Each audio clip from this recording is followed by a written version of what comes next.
na maraba da yan uwa a nan farfajiyar gidan abokina Mala Bakar Jumare a nan cikin garin Zaria.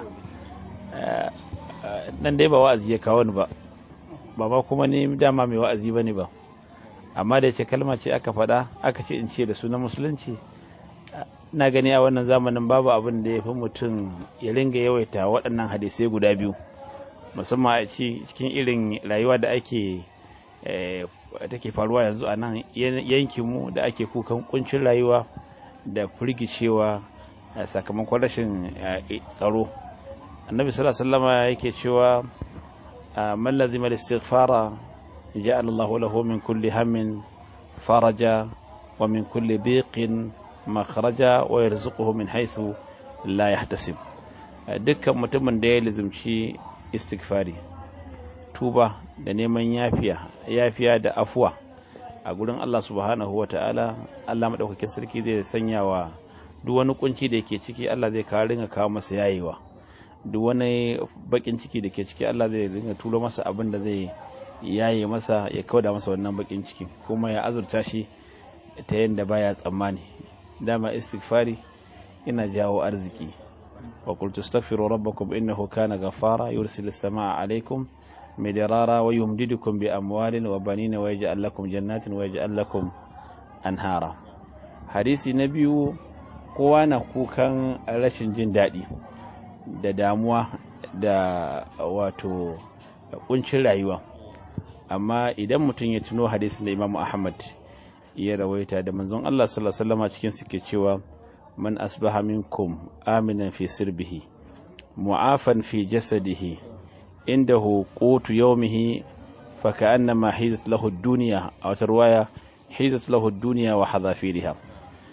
Manzo Allah yake cewa man asbaha minkum aminan fi sirbihi, duk mutumin da ya waye gari a cikin ku yana cikin aminci shi da iyalansa, mu'afan fi jasadihi yana cikin lafiya, jikinsa ba wani abin da ya same shi na rashin lafiya ko wani tasgaro, inda hukutu yomi yana da abin da zai ci a wani rana daidai yake da wanda aka bashi duniya da abin da ke cikinta. Saboda haka dogon buri da tunane-tunane da damuwa da kuma yadda labarai suke yawa saukin samuwa a wannan lokacin, da can gabanin wani lokacin ma ana yin tashin hankali, ana yin kashe-kashe ko da bai kai na wani lokacin ba. To amma wannan ci gaba da technology ya fi kama da ci gaban mai tunan rijiya.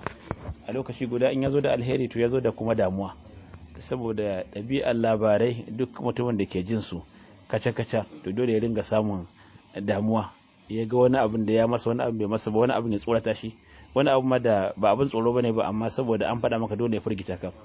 To saboda haka babu abin da ya fi kamar mutum lazima istighfar, kuma na farko ya ringa wato hakurkurtar ransa da irin wannan a wannan yanayi da irin wannan hadisin na manzon Allah sallallahu alaihi wasallam, domin mutane suna kokarin rashin galibi abin da yake jawo musu shine damuwa. Kana tunanin koya ma kullun kana gani a television ana analysis la taitsa abin da zai iya faruwa, haka kawai ka sa kanka cikin damuwa. Amma wanda yayi imani da Allah zai dauka cewa shine mai bayarwa, kamar da manzon Allah sallallahu alaihi wasallam yake cewa law tawakkaltum ala Allah haqqa tawakkulihi la razaqakum kama yarzuqu at-tayr yaghdu khimasan wa ya'udu bitana. In mutum ya samu irin wannan tabbaci a zuciyarsa, yana san cewa Allah ne mai bayarwa mai hanawa, kuma Allah da ya halice ka ya bar maka rayuwa, kuma shi zai saba maka abin da zaka ci, shine kuma ke wadata ka.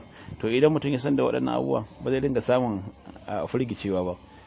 Kuma da imani da kaddara da aka ce musulmi yayi abu ne wanda idan mutum ya rike shi sosai, yayi imani da ita, zai ji daɗin rayuwarsa a nan duniya. Kamar yadda manzo Allah ke cewa ajaban li amril mu'mini inna amrahu kulluhu khair in asabahu sarra'u shakar fa kana khairan lah wa in asabahu darra'u sabar fa kana khairan lah wa laysa dhalika li ahadin illa al mu'min.